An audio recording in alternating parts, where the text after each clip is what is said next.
John Piper Responde recebe muitas perguntas sobre relacionamentos, namoro, casamento e, é claro, sobre sexo.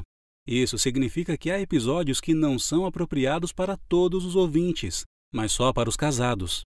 É o caso do episódio de hoje. Uma pergunta que recebemos muito é: Pastor John Piper, o sexo oral é uma prática lícita para um casamento cristão ou é sempre pecaminosa?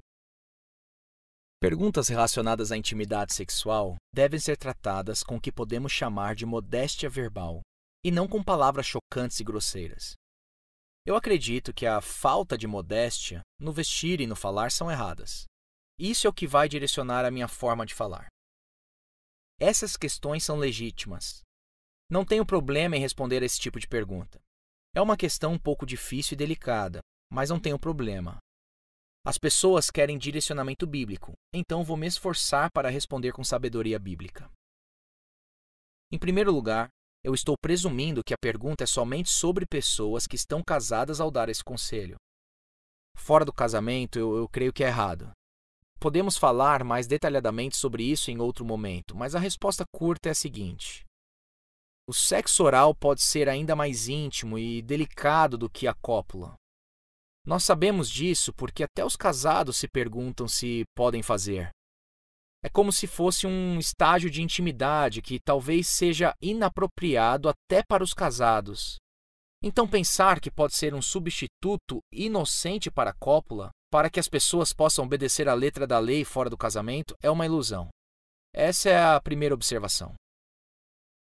No casamento, eu diria o seguinte: se o sexo oral é errado, eu consigo pensar em 4 motivos possíveis para que seja considerado errado. Eu vou dizer quais são e depois eu farei a seguinte pergunta: essas 4 coisas existem? Número 1. Seria errado se fosse proibido na Bíblia. Número 2. Seria errado se não fosse natural. Número 3. Seria errado se causasse danos à saúde.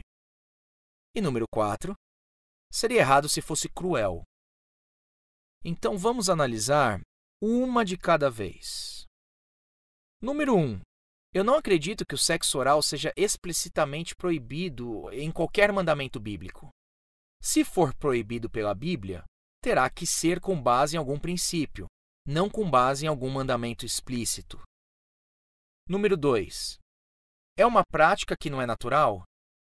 Essa é complicada. As genitálias masculina e feminina são tão claramente feitas uma para a outra que há uma adequação ou beleza natural. E o sexo oral? Talvez isso faça você pular a conclusão de que não é natural. Mas eu não sou tão rápido para chegar nessa conclusão por causa do que Provérbios e Cantares de Salomão dizem sobre os seios de uma esposa. O que eu vou dizer é uma analogia, então reflita. Parece-me que não há nada mais natural do que um bebê aconchegado nos braços da mãe, mamando em seus seios. É para isso que os seios servem. Eles são projetados para amamentar os bebês. Sendo assim, há algo que seja fisicamente natural sobre a fascinação de um marido pelos seios da sua esposa? Bem, talvez você diga: não é para isso que os seios servem.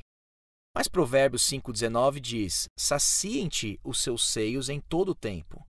Embriaga-te sempre com as suas carícias. E Cantares de Salomão 7, versos 7 e 8 é ainda mais explícito. É dito sobre a mulher: esse teu porte é semelhante à palmeira, e os teus seios a seus cachos.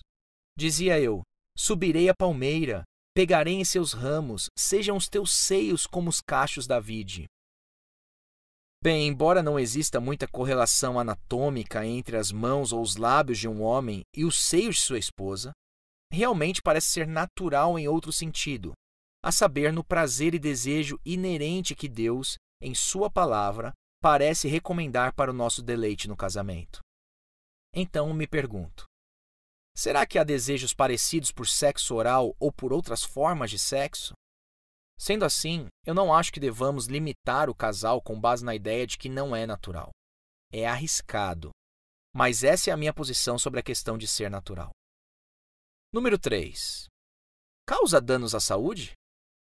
Bem, é provável que sim, caso houver doenças sexualmente transmissíveis, e é possível que seja praticado de maneiras que são prejudiciais. Então o casal precisa ser muito honesto e cuidadoso, não assumindo riscos que carecem de amor, o que nos leva à quarta razão, a número 4. É insensível? Eu acho que esse é o ponto mais sensível da questão e o ponto que causa mais impacto. Você pressionará o seu cônjuge a fazer sexo oral se ele ou ela achar desagradável? Se você fizer isso, estará sendo insensível. É pecado ser insensível. Efésios 4:32 diz: sede uns para com os outros benignos. A palavra-chave aqui é pressionar. Eu sei que em 1 Coríntios, capítulo 7, verso 4 diz: a mulher não tem poder sobre o seu próprio corpo, e sim o marido. E também, semelhantemente, o marido não tem poder sobre o próprio corpo, e sim a mulher. E o contexto dessa passagem é sobre sexo. Então, na prática, o que isso significa? Bem, significa que tanto o marido quanto a mulher podem dizer um ao outro: eu gostaria de... E os dois têm o direito de dizer: eu gostaria de...